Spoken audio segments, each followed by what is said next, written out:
Max, have you been here before? Okay. Um, it gives me great pleasure to introduce Wilfried Wang, who has done several of these over the years. For those of you who don't know him too well, I'm going to just read a few things about him. With Barbara Hoyden, who also teaches here in the spring. He's the founder of Hoyden Wang Partnership in Berlin. Since 2002, he has held the O'Neill Ford Centennial Professorship here at UT. He studied architecture in London, and he's taught at the Polytechnic of North London, at the University College London, at ETH Zurich, Stadeschule at Harvard University, and at the Universidad de Navarra. He's the author and editor of various architectural monographs, of which I have a small sample right here. These are called the O'Neill Ford monographs and geographs. Many extremely deep examinations of unknown masterpieces that Wilfried has found and identified and brought entirely new light to all in Europe and in South America.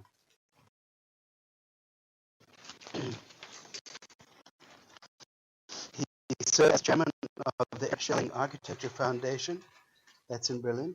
It's in Karlsruhe. In Karlsruhe. He's a member of the Royal Swedish Academy of Fine Arts in Stockholm. He's a member and deputy director of the architecture section of the Akademie der Kunst in Berlin. He has an honorary doctorate from the Royal Technical University of Stockholm, so we should be calling him Dr. Wang. And he's an honorary member of the Portuguese Chamber of Architects. He does not let grass grow under his feet, so he is against landscape. No? No. Where do you read that? It's right here, in my handwriting, strangely. You might also know Wilfried for, in a certain way, opening up South America through our Latitude series, through extensive travel and networking in Central and South America has been incredibly innovative and energetic in that. He's also, though, an extraordinary designer himself that go all the way from to furniture. He has global perspectives of sustainability and also a very exact appreciation of personal good life. Wilfried is a formidable presence, including this one. So I want to thank you for being here, and also to say he's an amazing chef. So if you can get him to cook something for you, you'd be doing well. Thank you very much, Wilfried. Thank you.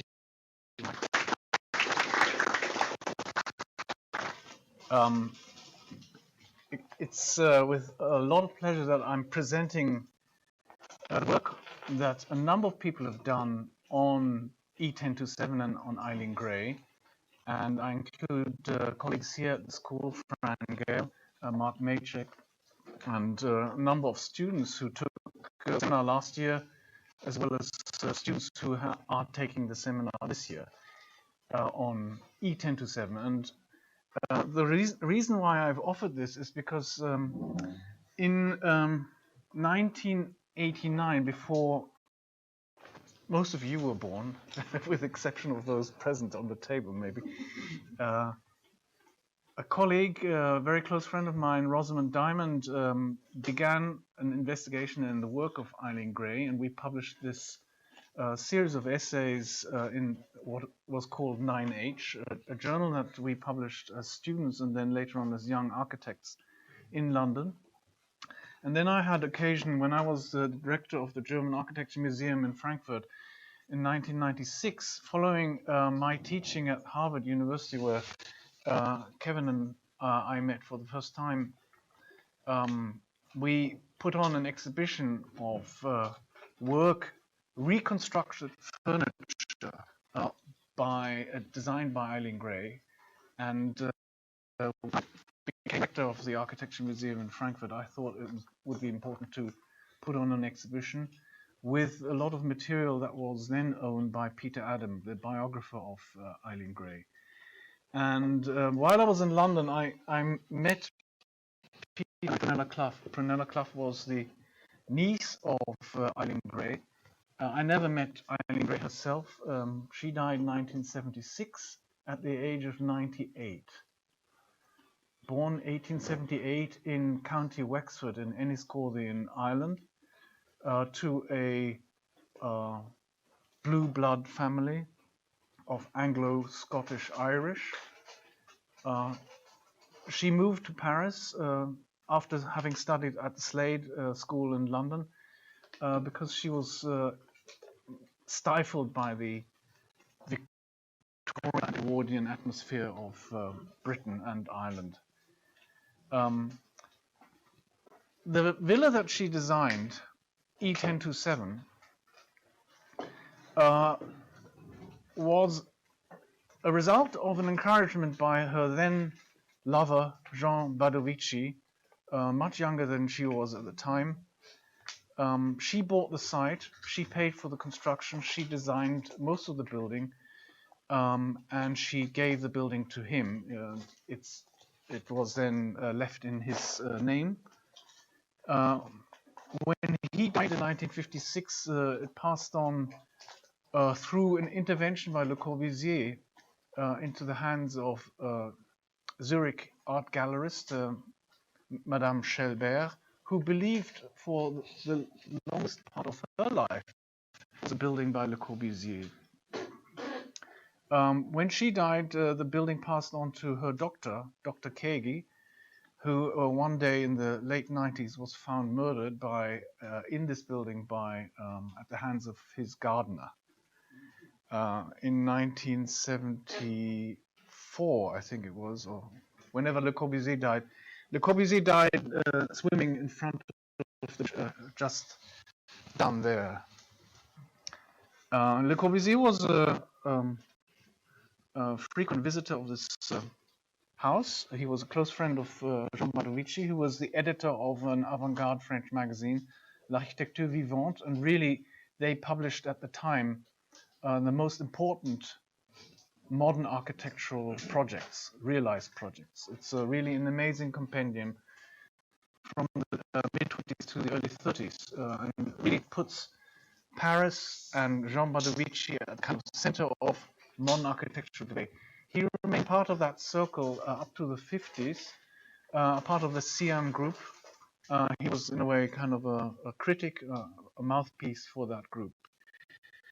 E1027, I call it E1027, not E1027, because the cipher stands for E for Eileen, 10 for the letter J, 2 for the letter B, and for G. That's why I prefer to separate it and not to call it E1027, because E1027 makes it clear that it's these 4 initials. And very importantly, I think it puts Eileen Gray on the outside as a protector of this project. So I also deliberately call this presentation Eileen Gray in collaboration with Jean Badovici. In the special issue of L'Architecture Vivante, which was published in 1929, that documents this building, it does say that they are co-authors. And there is an issue about that, which I won't get into because it just is too much and too complicated. Safe to say that documentation shows that Badovici had some input in the design of this building, but it was essentially Eileen Gray's work. A portrait of Eileen Gray at the age of 19, Victorian outfit, and later in 1926, at the beginning of the design of the villa, in this very modern, but also interestingly modeled on not just Byron or Oscar Wilde, on artists, kind of Victorian and Edwardian cultural context, definitely trying to leave that behind her. This is a few years before she died in her apartment in Paris. Um, yeah, here she has this patch on her eye because her eyesight was going. Not surprising at the age of nearly 92, that photograph here. Behind her is one of her well-known lacquer screens, which is a craft that she learned on her own together with or from a Japanese master when she was in London and later on in Paris. Jean Bardovici here on the right with Le Corbusier on the left, and Yvonne, the wife of Le Corbusier, Yvonne Gallis, in the middle, in front of one of the murals that Le Corbusier applied to the dreary white walls, as he called them, of E.1027. And he published these murals in his letter template without referring to the authors of the building. And that's, of course, one of the major sources of controversy.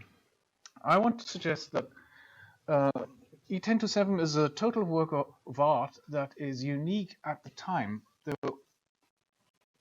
aren't any buildings that were designed by one person, from the landscape to the architecture to the interior fittings to the loose furniture to the carpets to some of the hardware,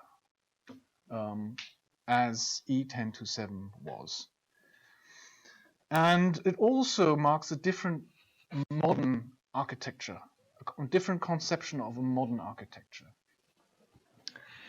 In the special issue of the there's an essay by Eileen Gray which states her difference with Le Corbusier, and she really decries the mechanistic and industrialist approach, the dehumanizing aspect of what she found to be the kind of excessive rationalism of Le Corbusier. So these black and white photographs, essentially her own photographs, and I'm contrasting them on some occasions with images of a few years ago or of today. The building has been restored somewhat by an official French conservationist architect who has really not made a good job, and it's already in parts falling apart. But there is another cycle of restoration, which is somewhat embarrassing for the French. There are many other buildings around this. This is a very selective shot of the villa in its context, right next to the Mediterranean. What you see behind it on the left is a row of student accommodation or study studios that was built by Thomas Ribitato, a friend of Le Corbusier, and next to it is a bar where Le Corbusier and other friends got together with Thomas Ribitato, and obviously had excessive alcoholic consumption. Behind it is Le Corbusier's cabanon, hidden behind the trees. And here is the little work-study hut in which Le Corbusier worked during the summer from the sort of mid-30s onwards. So he was a kind of a regular guest at the time. These are scans of the original manuscript that Eileen Gray typed, describing the building. Text that was finally then translated into French for the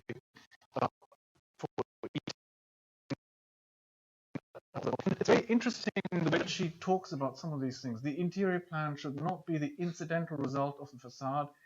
It should live a complete, harmonious, and logical life. She goes on to describe some of the things that she's concerned with. For instance, the notion of delayed entry, slowness. So a lot of the compositional moves about how you actually move through the building have to do with discovering spaces gradually.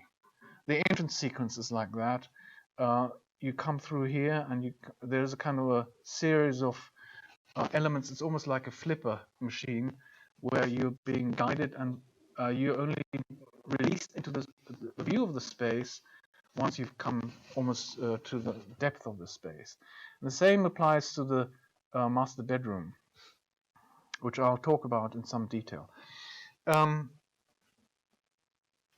This is one of the first axonometric studies done by Jean-Paul Rayon, who visited the building in the 70s. He knocked at the door, and Madame Chelbert said, "Well, why do you want to come here?" And he basically befriended her. And she, at that time, said to Jean-Paul Rayon, who said, "This is a very important modern building. It's Gray." "Oh, no, it's not by Eileen Gray, it's by Aubier." These are some of the excellent drawings at the Victoria and Albert Museum, at the National Museum of Ireland, and showing how Eileen Gray, who was not trained as an architect, neither was Wilfried, just as a reminder, debate about, oh, she was not an architect, and therefore she obviously couldn't have designed this. It must have been else who told her how to do this, right? It's interesting that she drew these plans and developed these different for preliminary versions, and we will go back right at the end of the presentation to the sources. But I wanted to point out things. We took some time redrawing these plans and assembling them so that you could actually understand what was happening, because in a way, some of the things that are published don't allow that. So this is the upper ground level, if you like, and it shows you some of the terraces, the olive terraces that are here, which she replanted to contain lemon trees, and this is the entrance sequence here. This is the summer kitchen, external, underneath the water tank, and this is the winter kitchen. And you have a choice on entering or going either left or right. If you go left, you come into this little tiny area, and there's this guest toilet. And straight ahead, there is the master bathroom. And the master bathroom has a door and a staircase down. Or you go into the master bedroom, or if you go straight ahead, you come into this little corridor that was used as a bar, and you then enter slowly into the master bedroom this way. If you enter the main living space, there is a cloak facility, a hat storage area here, and this is used for breakfasts and dining. And there is an extensive series of sofas, day beds, and so on. In this little niche is a guest bed, fireplace, and a guest shower. A door out onto a balcony that then takes you onto a staircase down. Inside here, there's a helical staircase. So essentially, there are three staircases that are directly either inside or outside this building. This is a solar bath. It's not a pool. There was never any water where people were just drinking. This is the lower floor plan. So you come down these helical staircases. This is the maid's bedroom, which is absolutely tiny. And then there's this guest bedroom here. So I want to posit it's a unique building, and Eileen Gray knew exactly what she was doing. She had studied through books proportional systems. She was interested in the ionic volute and the golden section. And these are the sketches that are in the Victoria and Albert Museum, and elements that later lead to things like the turret of the staircase, which in the sketch you see redrawn here or drawn again here. And one of the students this semester is looking at this relationship, the proportional systems that are used, and I've done a little bit of research on paper, and I think it's quite interesting that these things are in golden relation, golden section, and so on. There are many, many things to be uncovered. So entering slowly.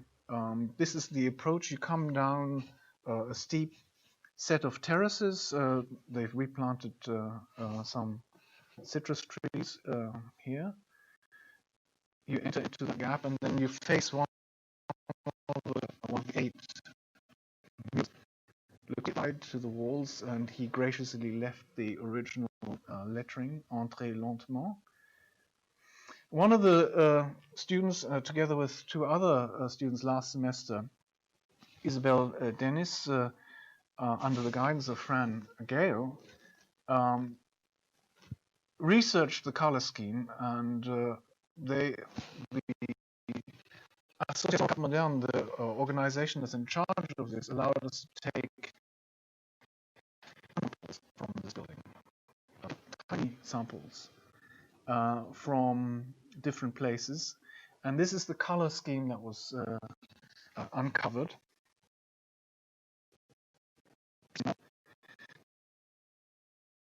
These under microscope, there's chemical analysis. I won't go to the detail because it's really very detailed. It's also trying to see which paints had lead in them, and therefore you could actually say that they were part of the original code, because in those days they were a piece of research which I think is of, for somebody who's very young. I mean, she's not inexperienced. She's at the beginning. It was an extraordinary piece of research. So as you enter past this coat hanging facility, you enter this salon. Interestingly, Eileen Gray photographs at a very low eye level. There are other photographs where it's more realistic because it's more conventional eye level, and she displays in these photographs different pieces of furniture which have been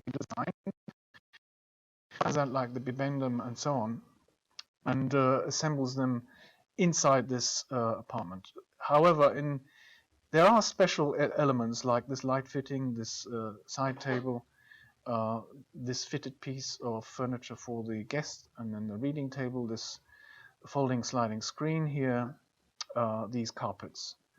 And this is what it looks like today. The movie made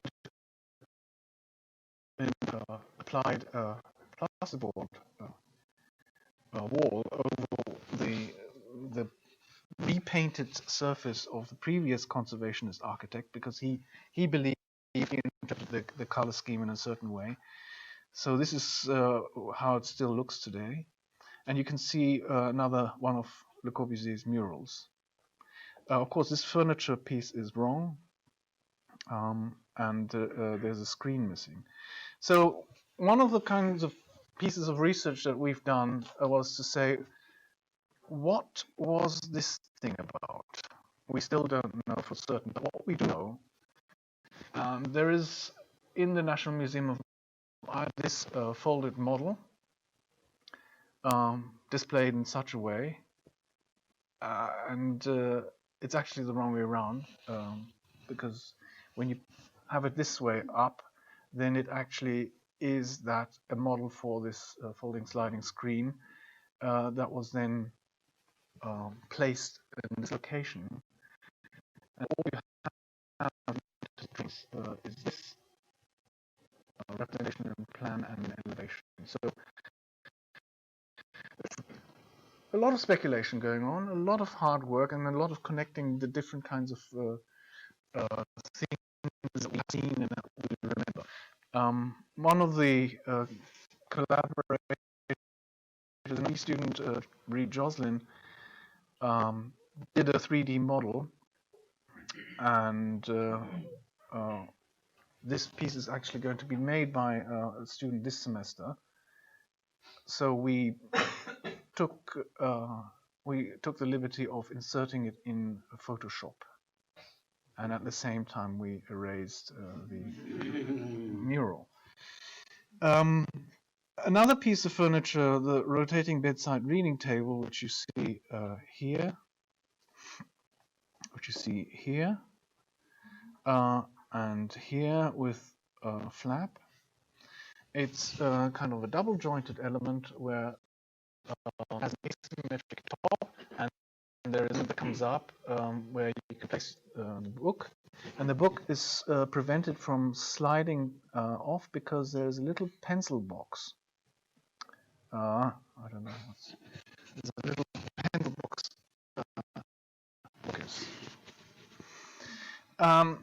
Now, the son of Thomas Rebutato, Robert Rebutato, was in charge of reconstructing this headboard plus this table, and unfortunately, this table bears no resemblance to the original. So we took the liberty of looking at that thing again, and these are the drawings in the VNA. And it's interesting because it's an asymmetric tabletop. How does this mechanism work? So we took some time trying to work that out, and we came up with this series of discs and rings, and we've had it made.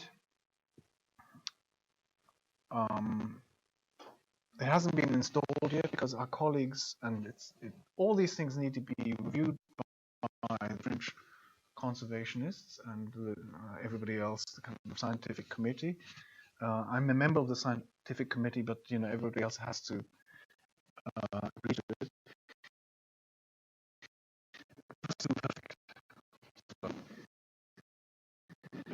It's fine, I'll take it. And this is how was, and this is how they renovated it. Gatti was such, I think, a lousy conservationist architect. When I met him on site, this thing was actually in situ. Well, it was in this space, but it had just been taken off its position and on the floor, unprotected. So it's not surprising that they had to replace part of the plywood skin, and you can see the difference in color, right? The dark the kind of more irregular surface is the original.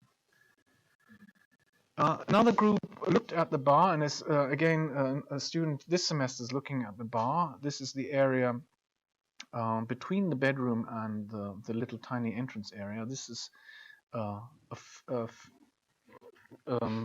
tabletop that flips up. And here's the question, how much information do we have? And there is a survey that we can take dimensions of, but by no means it's complete. So we have, again, undertaken a number of speculations and have come up with a 3D model, which is going to be further studied this semester, so that we can actually make it. The most important space in terms of ideas, spatial ideas, is the master bedroom, which is located in that corner here. And the problem with the current state, and the problem with the Wilfried is that he had no ambition in terms of his color, his loose furniture, and he, I don't know, not interested, not his expertise. In any case, if you leave this space without any kind of elements, it's just not conception of a space. Gray made all these different pieces fit inside the space, and gave each location Altogether, there are 24 pieces. That's just the master bedroom. And so you really have to see as a set of layers from the layer of paint, color, to the textiles here that I try to establish. But actually, and this is a significant, actually, that is expressed by the space, immediately the base. If you stick to, you have differentiate you enter here, so that you click here, you have like, this is in different way. Because the actual spatial sense is richer than if it were just a rectangle. I think the very important is like rare moments when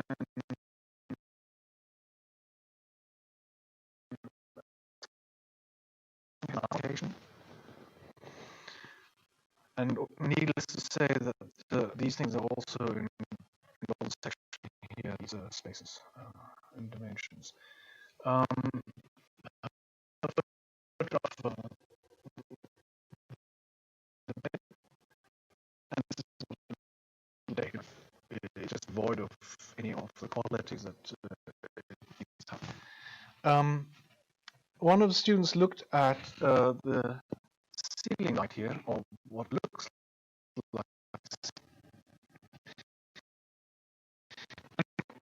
she asked Viviana Andrada Baumann, that this light actually doesn't have any luminaires. It doesn't have any.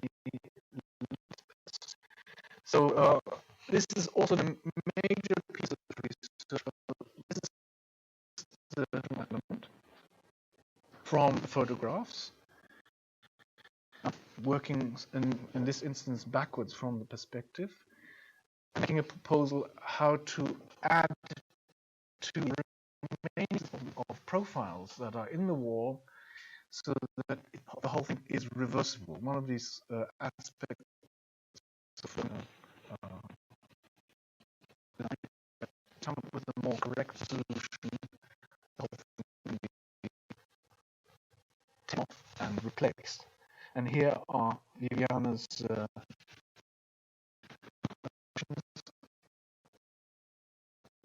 in the we looked at last semester, this semester is completed. Document have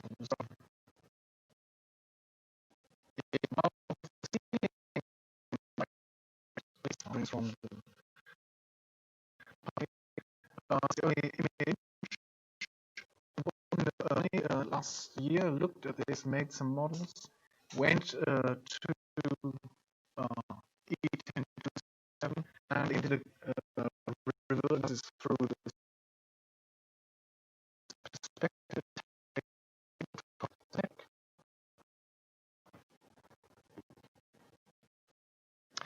We couldn't find, we would work out the had no clue. What I can see is that this here is coplanar. It's not something that is in, you can just lift out, right?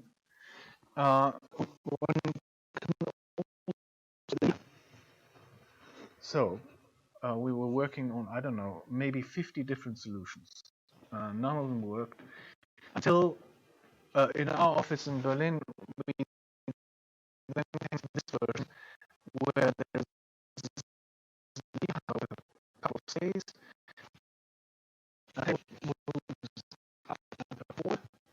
while the central cluster, the rod here, allows this part and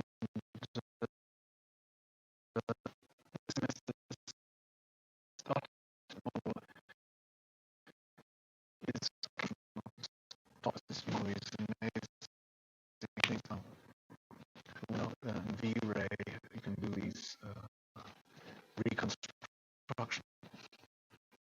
So, I presented the previous version to a scientific committee, and they were quite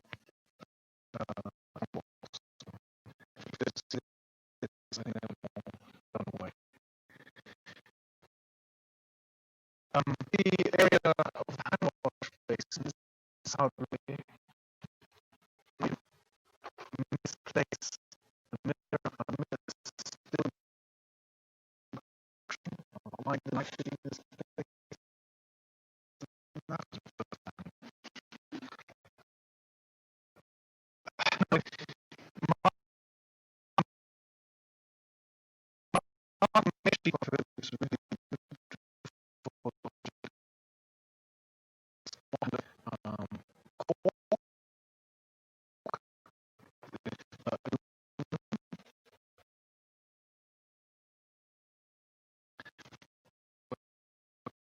exciting of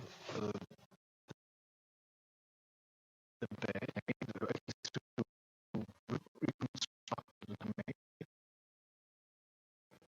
and now sliding windows and how it works. So I can patent it. This sketches through the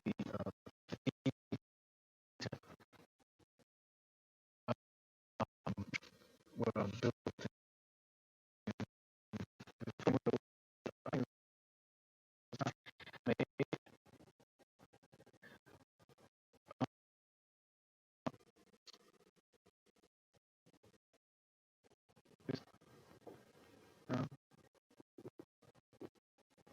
obvious. It's fine action. When you're there, you move it up and down.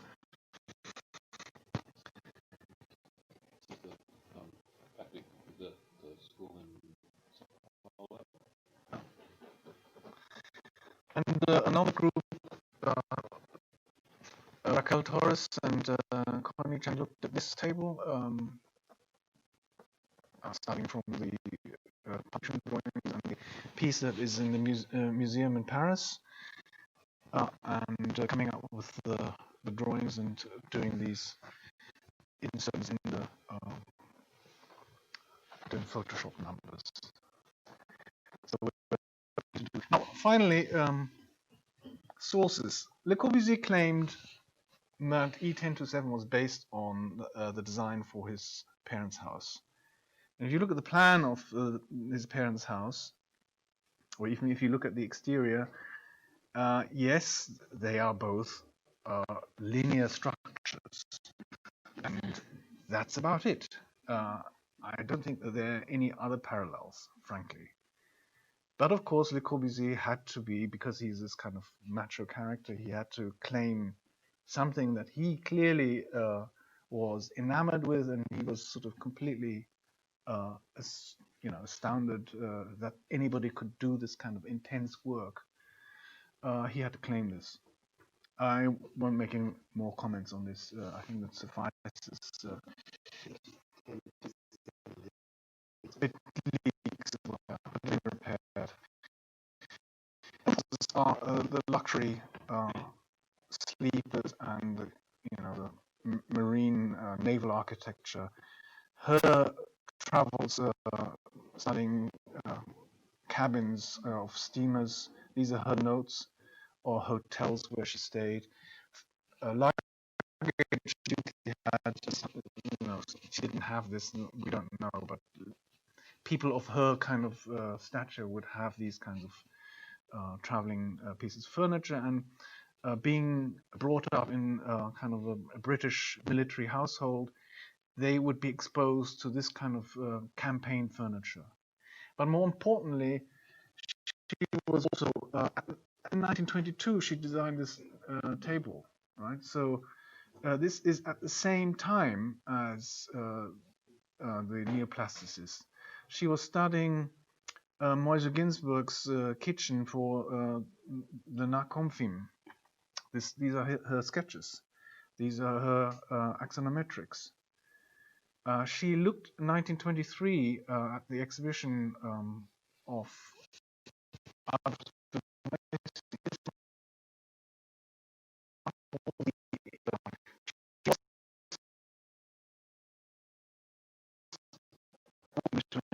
which is meters away from Oprün, this Neo-Greek construction. And so these are Eileen Gray's sketches of redrawing the Villa Moisi and reinterpreting it in a kind of modern way, right? I won't go into this in detail, but you can see some of the elements that you'll see later in E1027, like this circular staircase that doesn't exist in the Villa Moisi design. Here, finally, this is the axonometric that she drew, presumably of 1924, 1925, before she embarked 1926 design for E1027. This is the real it's completely missed, but there are all the elements you can see later in E1027. So, the coda. Here she is in the 1970s. At the age of 92, she receives an award from the Royal Institute of Irish Architects. Dear sir, I cannot find words to thank you for having found time and taken the trouble to come yourself with your colleague to bring me this diploma. I feel unworthy to receive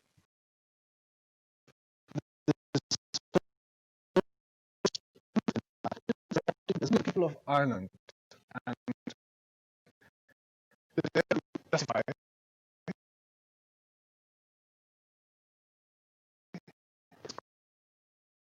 great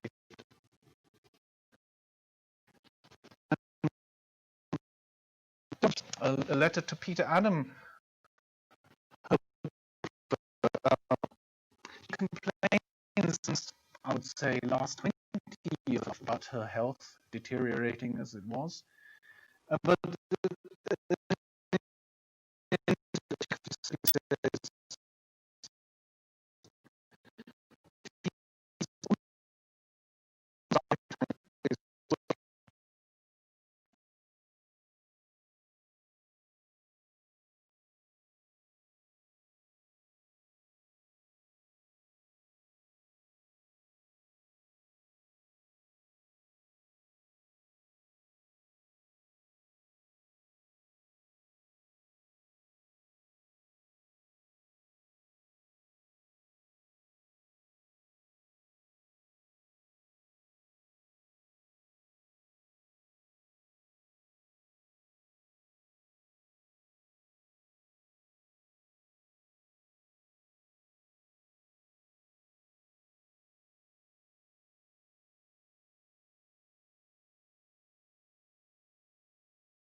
Adam tried to get her to see the building. Yeah, she walked down the path which, after Le Corbusier drowned on the beach or in front of the beach, it was renamed Le Chemin Le Corbusier. It's still called that today. She couldn't actually get to the building. She couldn't walk to it. There are various accounts. Some people say that she forgave Le Corbusier, but I don't think she ever did. When Jean-Paul Rayon speaks with her, because he actually did this research and made contact with her, and he showed her the measured drawings and some of the slides